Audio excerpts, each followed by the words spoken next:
Hello students, welcome to all of you on IIT foundation classes. तो आज आप लोग के सामने मैं फिर से क्लास 10th का केमिस्ट्री का लेक्चर नंबर 3 लेकर के आया हूं।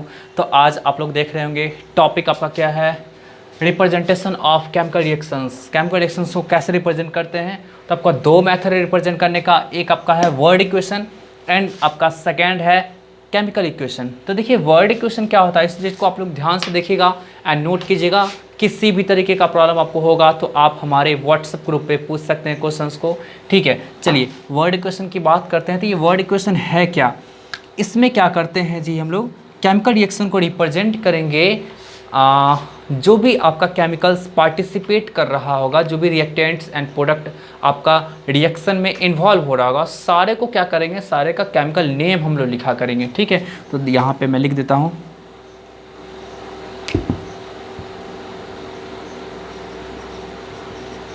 in this method we use chemical names of the reactants and products with plus sign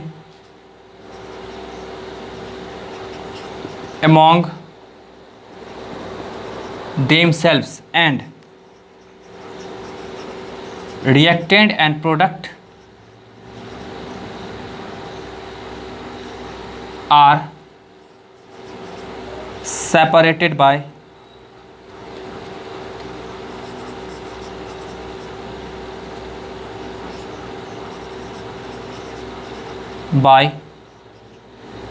arrow, ठीक है।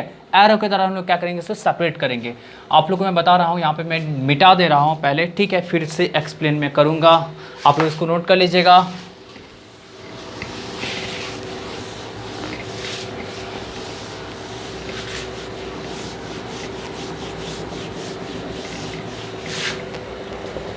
देखिए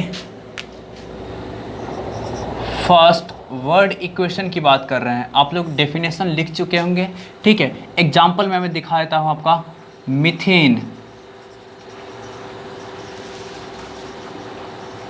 combines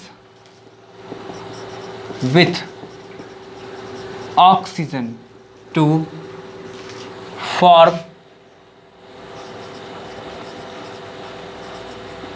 carbon dioxide and water. देखिए ये आपका केमिकल रिएक्शन जो दिया हुआ आपका एक लाइन के फॉर्म में दिया हुआ है, एक आपका सेंटेंस के फॉर्म में, स्टेटमेंट के फॉर्म में दिया हुआ है। आप इसको लिख सकते हैं वर्ड इक्वेशन के फॉर्म में। कैसे लिखेंगे हम लोग, देखिएगा इसको। देखिए मीथेन है ना, तो देखिए मीथेन हम लोग लिखेंगे, ये किससे कंबाइन कर रहा है, तो ये आपका कंबाइन कर रहा है ऑक्सीजन से, एंड ये बना क्या रहा है जी आपका carbon dioxide, carbon dioxide plus water, ठीक है। देख लीजिए methane combines with oxygen, methane oxygen से कंबाइन कर रहा है टू फॉर्म, ये दोनों मिल करके बना क्या रहा है आपका कार्बन डाइऑक्साइड एंड वाटर। में सबका कार्बन डाइऑक्साइड एंड वाटर आपका क्या होगा, प्रोडक्ट होगा।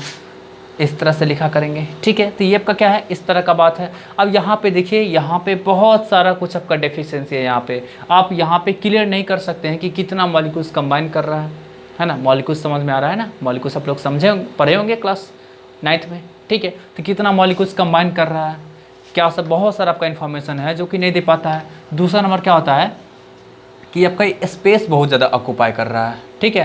तो इन सब शॉर्टकम्स को, बुराइयां को दूर करने के लिए हम लोग केमिकल इक्वेशंस के बारे में स्टडी करेंगे। एक और एग्जांपल आप लोग देख लीजिए, ठीक है, फिर हम लोग आगे बढ़ेंगे। देख लीजिए तो iron combines with oxygen to form magnetic oxide. देखिए आयरन किससे कंबाइन किया है, ऑक्सीजन से। क्या बना रहा है,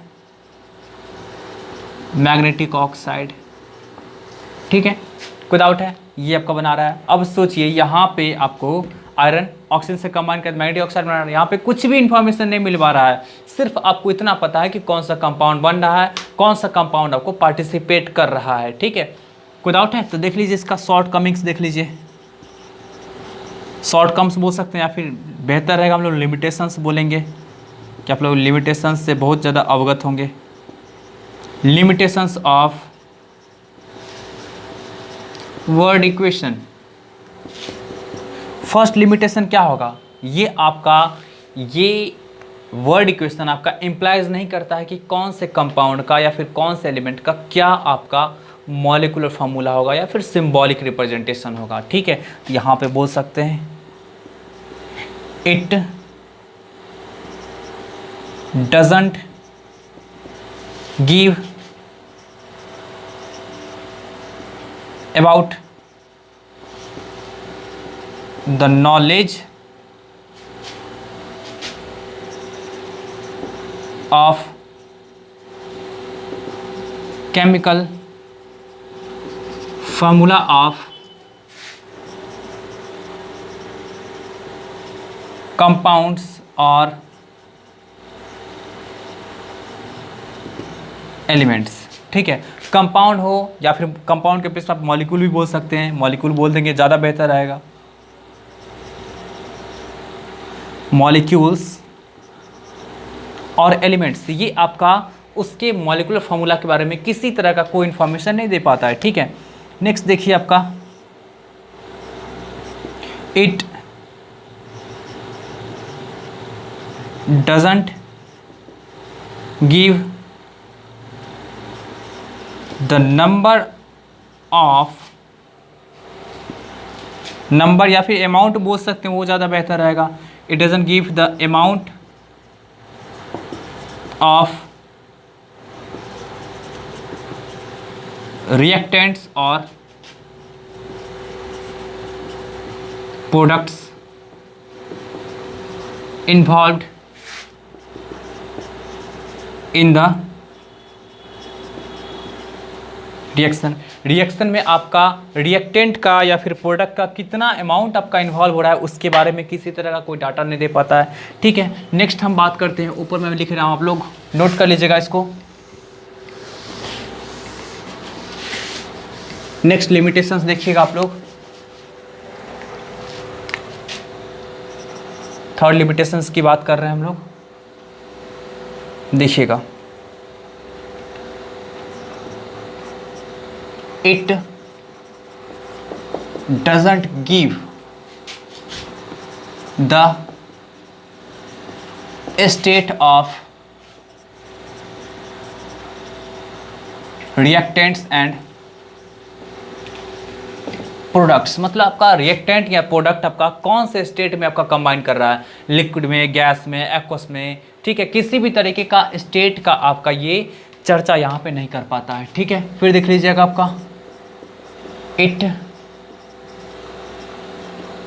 doesn't give the information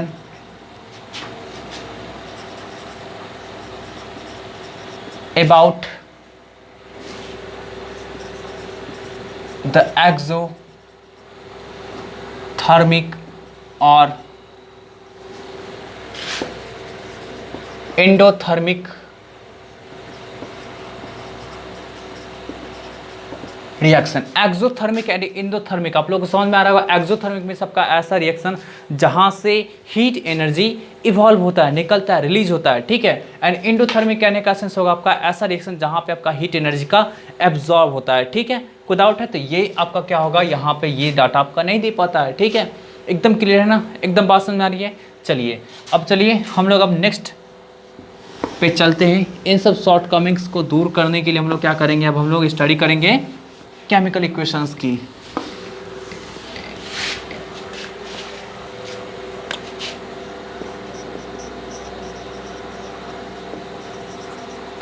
chemical equations ये होता क्या है जी आपका केमिकल इक्वेशंस में क्या करेंगे कि जो भी आपका रिएक्टेंट या प्रोडक्ट आपका जो इन्वॉल्व हो रहा होगा आपका केमिकल रिएक्शंस में, तो उसके हम लोग क्या करते हैं केमिकल फार्मूला का इस्तेमाल करते हैं, उसके सिंबॉलिक रिप्रेजेंटेशन का इस्तेमाल करते हैं। ठीक है, तो देखिएगा आप लोग,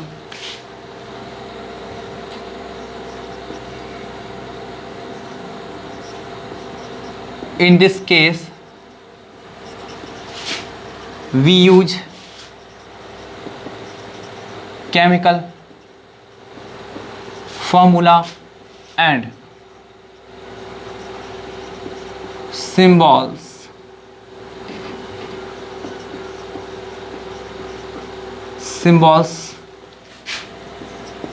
for the substances involved in the chemical reaction. Chemical reaction में जो आपका इन्वॉल्व होता है, आपका जो भी आपका सब्सटेंस इन्वॉल्व होता है, उसके केमिकल फार्मूला एंड सिंबल्स का हम लोग क्या करते हैं यूज किया करते हैं। ठीक है, चलिए एग्जांपल में देखिए, जैसे अभी जस्ट हम लोग देखे थे जी,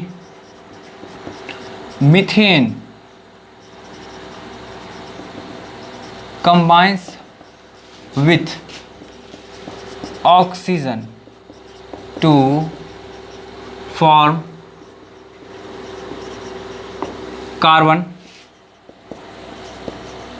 dioxide and वाटर। ये आपका केमिकल रिएक्शंस लिखा हुआ है स्टेटमेंट के रूप में। ठीक है, स्टेटमेंट के रूप में आपका केमिकल रिएक्शंस लिखा हुआ है, तो उसको क्या करेंगे हम लोग जी केमिकल इक्वेशन कैसे लिखेंगे। तो मीथेन, देखिए मीथेन क्या आपका, देखिए यहाँ पे एक चीज़ तो इतना तो समझ में आ रहा है कि मीथेन एंड ऑक्सीजन ये दोनों आपका क्या हुआ जी रिएक्टेंट हो गया। ठीक है, ये आपका क्या हुआ रिएक्टेंट हो गया। टू फॉर्म ये दोनों मिलकर के बना क्या रहा है कार्बन डाइऑक्साइड एंड वाटर। ठीक है, बात समझ में आ रही ना। तो ये आपका क्या हुआ कार्बन डाइऑक्साइड मतलब एक टर्म है। ठीक है, तो आपका क्या हुआ ये प्रोडक्ट हो गया।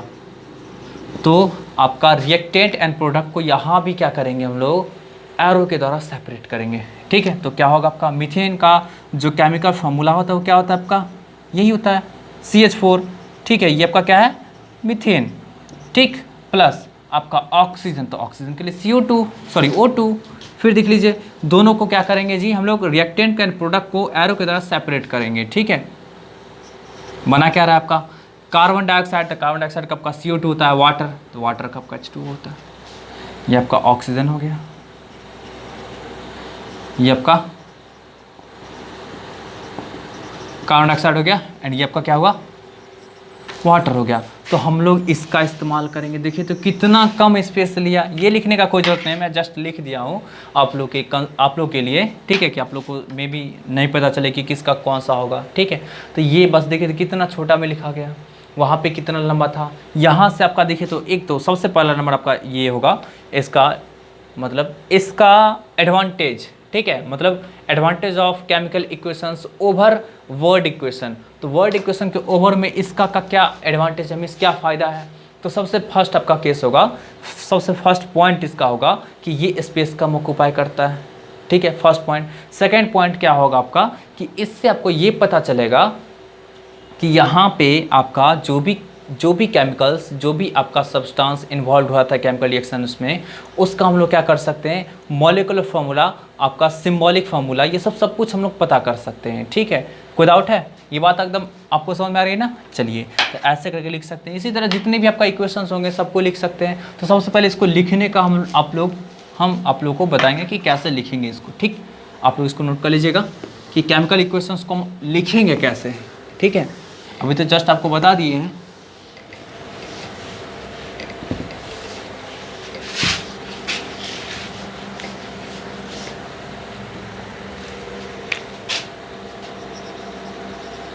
रूल्स फॉर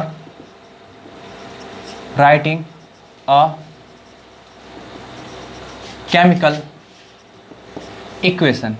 देखिए बहुत ही दो तीन मात्र रूल है। सबसे पहले क्या करेंगे, use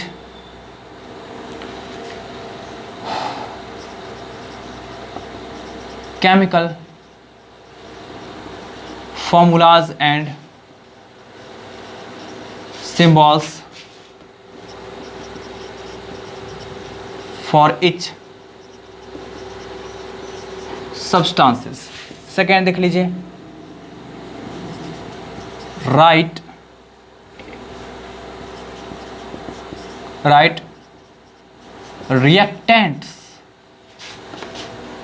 reactants with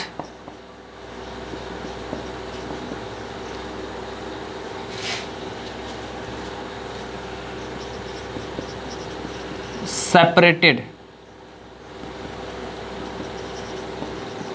by plus sign.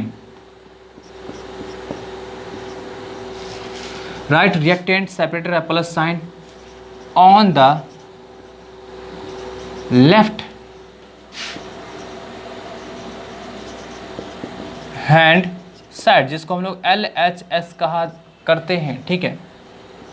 And products separated by plus sign on the right hand side of the chemical equation. EQ dot लिखने का मतलब हम लोग इक्वेशन बोला करते हैं, ठीक है। नेक्स्ट देखिएगा आपका क्या होगा, separate reactants and products by an arrow और इक्वल टू, एरो का इस्तेमाल कर सकते हैं या फिर इक्वल टू का इस्तेमाल कर सकते हैं, इस दोनों का, ठीक है। केमिकल इक्वेशंस के को लिखने के टर्म में, ठीक है, केमिकल इक्वेशंस को लिखने के क्रम में हम लोग ऐसा कर सकते हैं कि एरो का इस्तेमाल कर सकते हैं या फिर इक्वल टू का इस्तेमाल। आप लोग को बताए थे कि कभी कभी क्या होता है ना कि हम लोग जैसे रिवर्सिबल रिएक्शन होगा तो रिवर्सिबल रिएक्शन के लिए इस्तेमाल करेंगे। ये किसके लिए जी, ये किसके लिए, आपका किसके लिए, मैं लिख दे रहा हूँ यहाँ पे, आप लोग नोट कर लीजिएगा। ये दोनों किसके लिए इस्तेमाल करेंगे, तो इररिवर्सिबल रिएक्शन के लिए, इररिवर्सिबल रिएक्शन के लिए। इररिवर्सिबल रिएक्शन कहने का सेंस हुआ कि आपका ऐसा रिएक्शन जो आपका सिंगल डायरेक्शन में होगा।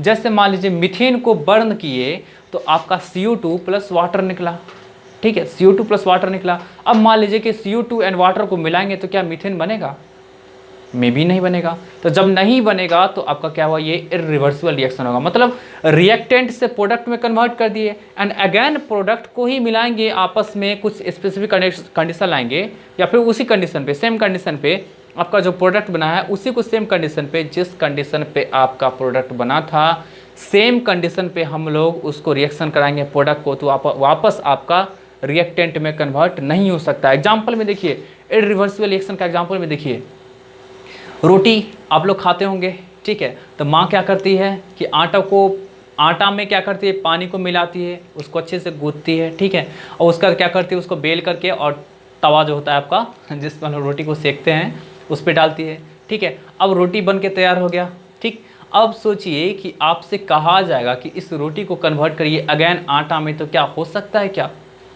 नहीं हो सकता है। चाय आप बनाते हैं, ठीक है, तो चाय में पानी डालते हैं, चीनी डालते हैं, चाय पत्ती डालते हैं, दूध डालते हैं, बन गया आपका चाय अच्छा से, उसको हीट कर देने के बाद। अब आपसे बोला जाएगा कि आप इस चाय में से चाय पत्ती को सेपरेट करिए, मिल्क को सेपरेट करिए, वाटर को सेपरेट करिए, शुगर को सेपरेट करिए, है ना।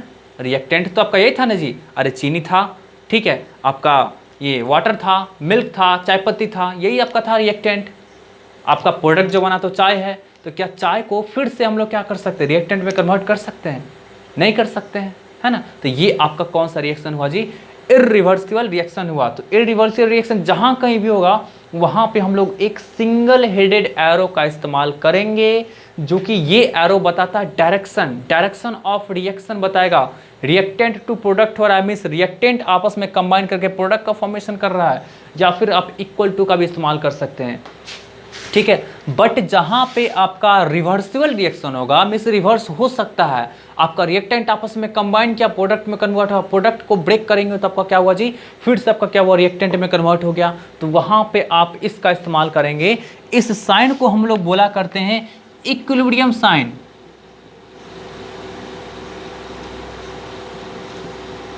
इक्विलिब्रियम साइन, इसको क्या बोला करेंगे जी, इक्विलिब्रियम साइन। अब देखिए आपका तीन तरीके का होता है। एक तो ये हुआ कि दोनों आपका, इसको हम लोग बोला, देखिए ये जो एक सिंगल एरो है ना, इसको बोला करते हैं हाफ हेडेड एरो।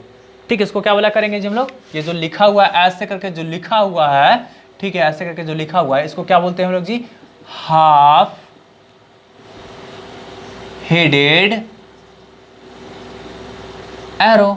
ठीक, कोई डाउट है, एकदम बात क्लियर है ना। तो यहाँ पे देखिए दोनों एरो का लेंथ आपका इक्वल है। एक एरो इधर बता रहा मतलब फॉरवर्ड, एक एरो इधर बता रहा मतलब बैकवर्ड। मतलब फॉरवर्ड में आपका रिएक्टेंट टू, देख लीजिए reactant,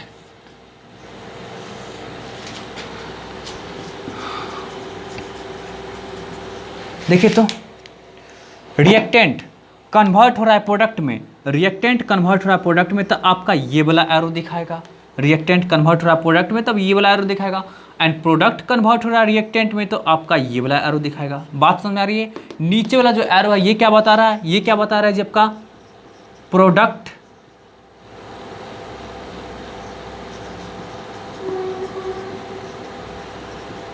converted into reactant. And ऊपर वाला एरो क्या बता रहा है जब का, रिएक्टेंट कन्वर्टेड इनटू प्रोडक्ट। कोई डाउट है, एकदम क्लियर है ना, एकदम 100% क्लियर है ना। ठीक है, कोई डाउट है तो आपका क्या हुआ, यहाँ पे जो दोनों का जो लेंथ हो गया, ठीक है, यही आपका 3 रूल होता है। ठीक है, यही 3 रूल होता है। मैं इसे जस्ट मिटा रहा हूँ, आप लोग इसको नोट कर लीजिएगा, फिर मैं बताऊंगा यहाँ पे कुछ।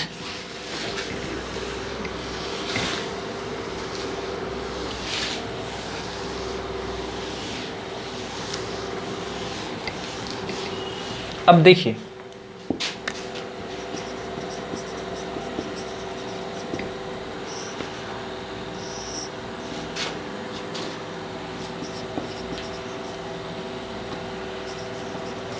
देखिए ऊपर वाले एरो के बारे में जानना है, नीचे वाले एरो के बारे में जानना है, अच्छी तरह से जानना है। तो यहाँ पे देखिए दोनों एरो का हाफ हेडेड एरो जो बनाया गया है, तो दोनों एरो का आपका लेंथ इक्वल है। तो यहाँ पे इसका भी मतलब है, आपको बताया जा चुका है, आप शायद फर्स्ट क्लास में या सेकेंड क्लास में शायद बताया गया हो, आपका ये जो इक्विलिब्रियम का साइन जो है ये 3 तरीके का होता है। एक आपका इक्वल लेंथ वाला, दूसरा आपका क्या होता है, ये आपका फर्स्ट हुआ, ठीक है। सेकेंड आपका क्या हुआ कि लेंथ आपका अनइक्वल होगा, ठीक है। देख लीजिए नीचे वाला छोटा हो गया, या फिर ऐसा हो सकता है, ऐसा हो गया, ऊपर वाला छोटा हो गया। तो इसका मतलब है, इसका कुछ मीनिंग है, ठीक है। तो यहाँ पे देख लीजिए, तो जब आपका इक्वल लेंथ होगा तो इसका मतलब क्या होगा आपका, देखिए ये इससे इसमें कन्वर्ट हो रहा होगा, तो किसी पार्टिकुलर स्पीड से कन्वर्ट हो रहा होगा, है ना, किसी पार्टिकुलर स्पीड से। यहाँ पे हो सकता है कि आपका 1 सेकंड में 10 मॉलिक्यूल इसका कन्वर्ट हो गया होगा, इसमें प्रोडक्ट में कन्वर्ट हुआ। अभी आप इतना ही समझिए, ठीक है, बाद में हम कॉन्संट्रेशन की बात कर लेंगे, ठीक है। तो आपका क्या हुआ, मान लीजिएगा आपका 1 सेकंड में 10 मॉलिक्यूल रिएक्टेंट का कन्वर्ट हो गया प्रोडक्ट में।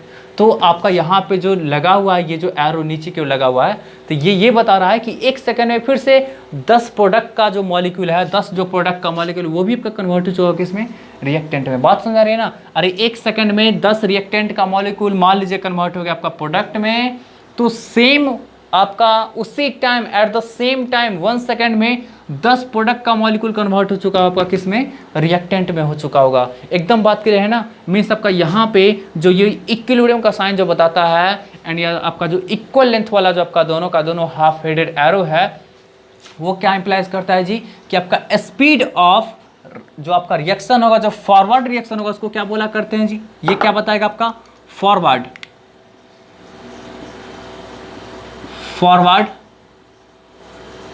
रिएक्शन। ये क्या बताएगा आपका, बैकवर्ड रिएक्शन, मतलब पीछे की ओर हो रहा है रिएक्शन, मतलब प्रोडक्ट कन्वर्ट हो रहा है आपका किसमें, रिएक्टेंट में, बैकवर्ड रिएक्शन। तो आपका फॉरवर्ड रिएक्शन का जो आपका स्पीड होगा जी, वो आपका क्या होगा जी, ज़्यादा होगा किससे, सॉरी इक्वल होगा किसके, बैकवर्ड रिएक्शन का, ये यही बताएगा। तो इस केस में आपका क्या बताएगा, फर्स्ट केस जो हम लिख रहे हैं तो ये क्या बताएगा, speed of forward reaction is equal to speed of backward reaction. ठीक है, जब आपका इक्वल लेंथ का हाफ हेडेड एरो का इस्तेमाल करेंगे तो आपका क्या होगा जी, क्या होगा, स्पीड ऑफ फॉरवर्ड, मतलब आगे की ओर जो रिएक्शन हो रहा उसका स्पीड एंड आपका जो पीछे की रिएक्शन होगा उसका स्पीड, दोनों का स्पीड आपका क्या होगा, सेम होगा। सेकेंड हम बात कर रहे हैं कुछ इस तरह का, बात कर लेते हैं। देखिए फॉरवर्ड के लिए आपका क्या है, एरो का लेंथ बड़ा है, बैकवर्ड के लिए आपका एरो का लेंथ छोटा है। तो बात यहाँ पे साफ है कि फॉरवर्ड के लिए एरो का लेंथ बड़ा है, हमें सबका फॉरवर्ड के लिए रेट क्या होगा, स्पीड क्या होगा आपका ज़्यादा होगा, बैकवर्ड के लिए कम होगा। तो यहाँ पे बोल सकते हैं स्पीड ऑफ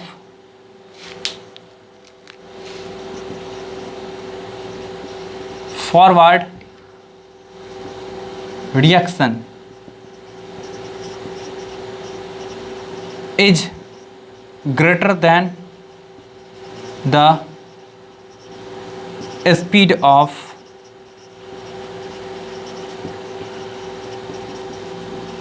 backward reaction। कोई डाउट है, एकदम क्लियर है, एकदम 100% क्लियर है। एंड आपका इसका जो जस्ट आपका वही ये जो थर्ड जो यहाँ पे लिखा गया है, इसके लिए मैं यहाँ पे बता दे रहा हूँ, स्पीड ऑफ फॉरवर्ड रिएक्शन क्या होगा, लेसर देन होगा, lesser than speed of backward reaction. मतलब आपका क्या होगा, फॉरवर्ड रिएक्शन का जो आपका स्पीड होगा वो बैकवर्ड रिएक्शन के स्पीड से आपका क्या होगा, कम होगा। तो यही आपका क्या है, इक्विलिब्रियम का मीनिंग है। कोई डाउट है, एकदम 100% क्लियर है ना। चलिए अब हम लोग आगे बढ़ते हैं, अब कुछ केमिकल इक्वेशंस को लिख करके बताते हैं। ये आप रूल तो देख लिए ना,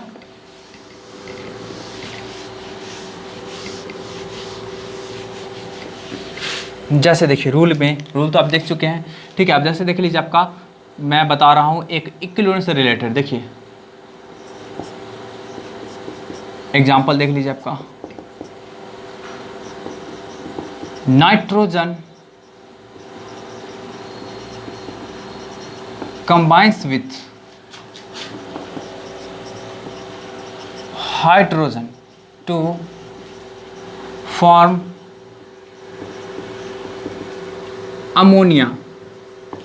ठीक है, नाइट्रोजन जो है वो आपका हाइड्रोजन से कंबाइन करके अमोनिया का फॉर्मेशन करता है। तो इस केस में देखिए नाइट्रोजन के लिए हम लोग क्या इस्तेमाल करेंगे जी, N2 का। नाइट्रोजन का जो आपका जो भी सिंबल होगा वो आपका उसका मॉलिक्यूल पार्टिसिपेट करेगा। Atomic state of nitrogen doesn't exist, atomic state of hydrogen doesn't exist, नहीं एग्जिस्ट कर सकता है नेचर में, क्योंकि उसका स्टेबिलिटी इतना ज़्यादा कम होता है ना, आप लोग को आगे बताएंगे कि उसका स्टेबिलिटी इतना ज़्यादा कम होता है ना कि वो आपका क्या होगा, एग्जिस्ट नहीं कर पाएगा नेचर में।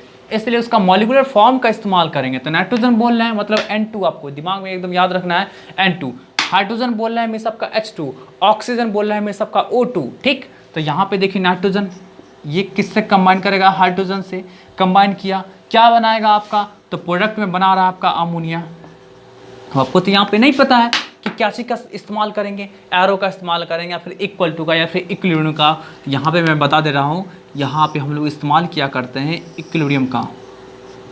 ठीक है, इक्विलिब्रियम का इस्तेमाल क्या करते हैं, ये आपका यही इक्विलिब्रियम का साइन है, इसी इक्विलिब्रियम का हम लोग क्या करेंगे, हम लोग यूज किया करेंगे। ठीक है, कोई डाउट है, यहाँ पे बैलेंस वैलेंस करने का बाद बताएंगे। तो यही आपका क्या होता है, इस तरह का आपका इक्विलिब्रियम का यूज करते हैं। यहाँ पे क्या है, नाइट्रोजन हाइड्रोजन से कंबाइन करेगा एंड अमोनिया बनाएगा NH3, एंड यही आपका अमोनिया फिर से टूट करके आपका ब्रेक करके, मतलब रिवर्स रिएक्शन जो बोल रहे हैं वो टूट करके आपका क्या होगा जी, नाइट्रोजन एंड हाइड्रोजन का फॉर्मेशन करेगा। एकदम बात क्लियर है ना। ठीक है, चलिए अब देखिए बता रहा हूं मैं कि केमिकल इक्वेशंस का कितना टाइप होता है। देखिए आप लोग इसका टाइप्स की बात कर रहे हैं। फर्स्ट देख लीजिए आपका बैलेंस्ड केमिकल इक्वेशन, ठीक है। एंड सेकेंड आपका क्या होता है, अनबैलेंस्ड या फिर इसी को बोला करते हैं स्केलेटन, अनबैलेंस्ड केमिकल इक्वेशन। ठीक है, दो आपका पार्ट होता है इसका केमिकल इक्वेशन का, balanced chemical equation and unbalanced chemical equation. तो दोनों होता क्या है जी, इस चीज को समझिए। तो बैलेंस्ड केमिकल इक्वेशन, बैलेंस्ड आपको बोला जाएगा कि बैलेंस्ड डाइट आप लेते हो। तो बैलेंस्ड डाइट कहने का सेंस क्या होता है कि आप जितना ज़्यादा अमाउंट में, जितना आपको अमाउंट में फिक्स आपके बॉडी मास इंडेक्स के अकॉर्डिंग, बीएमआई के इंडेक्स के अकॉर्डिंग, आपका बॉडी मास इंडेक्स आप लोग शायद फर्स्ट टाइम सुन रहे होंगे, आप लोग सर्च कर लीजिएगा। ठीक है, कि बॉडी मास इंडेक्स क्या होता है।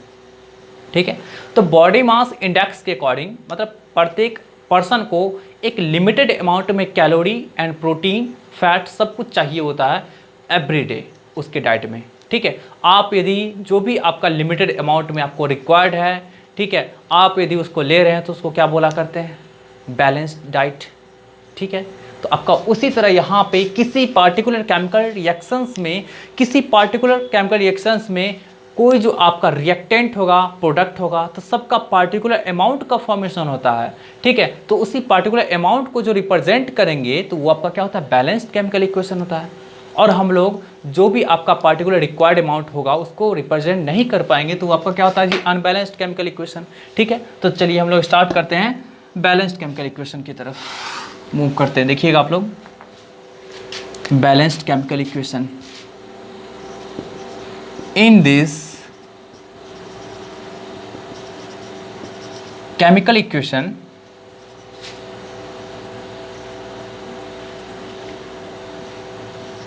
number of atoms present in the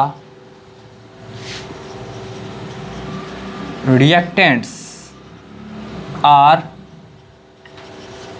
always equal to the number of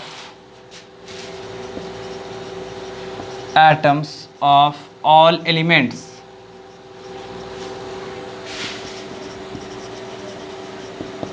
present in the products।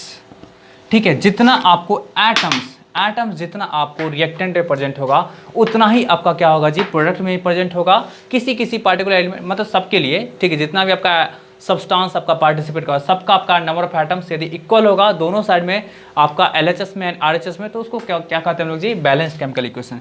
एक एग्जांपल आप देख लीजिए, CH4 कंबाइन कर रहा है O2 से, बनाएगा आपका CO2 प्लस वाटर। ठीक, यहाँ पे गौर से देखिएगा आप लोग, यहाँ पे कार्बन का नंबर कितना है, 1 है, यहाँ पे भी कार्बन का नंबर 1 है, बैलेंस है बिल्कुल। ठीक है, ऑक्सीजन का नंबर कितना है, 2 है, यहाँ पे 2 एंड 1 3। ठीक है, ऑक्सीजन का नंबर 3 है, अनबैलेंस है। हाइड्रोजन 4 है, यहाँ पे हाइड्रोजन कितना है जी, 2 है, अनबैलेंस है। तो इसको बैलेंस करेंगे तो यहाँ पे देखिए 4 है ना, तो यहाँ पे क्या करेंगे, 2 से मल्टीप्लाई कर देंगे। ठीक, तो कितना हो गया आपका, 4 हो गया हाइड्रोजन। अब ऑक्सीजन देख रहे हैं तो 2, अरे 2 से इसको मल्टीप्लाई करेंगे तो कितना, 2 ही होगा, यहाँ पे कुछ नहीं लिखा हुआ मतलब 1, तो आपका कितना होगा, यहाँ पे ऑक्सीजन का जो नंबर होगा 2 × 1 कितना, 2, यहाँ पे भी 2, तो 2 × 4 हो गया। इधर ऑक्सीजन कितना है, मात्र 2 है, तो यहाँ भी 2 लगा देंगे।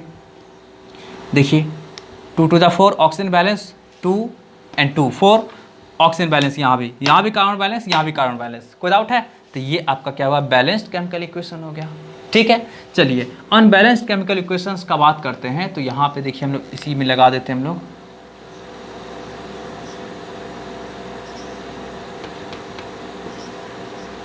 अनबैलेंस्ड केमिकल इक्वेशंस की बात करते हैं। तो इसमें क्या होगा, in this chemical equation number of atoms present in the reactants are not equal to the number of atoms of all elements present in the product. Example में देख लीजिए, ये आपका अनबैलेंस्ड केमिकल इक्वेशन का एग्जाम्पल हो गया। ठीक है, इसी को बोला करते हैं स्केलेटन इक्वेशन भी। कोई डाउट है, एकदम बात क्लियर है ना। ठीक है, तो हम लोग अब कल हम लोग सीखेंगे कि कैसे किसी भी केमिकल इक्वेशंस को बैलेंस करते हैं। ठीक है, कैसे किसी भी केमिकल इक्वेशंस को बैलेंस करते हैं उसके बारे में सीखेंगे। तब तक के लिए bye bye, take care, good night.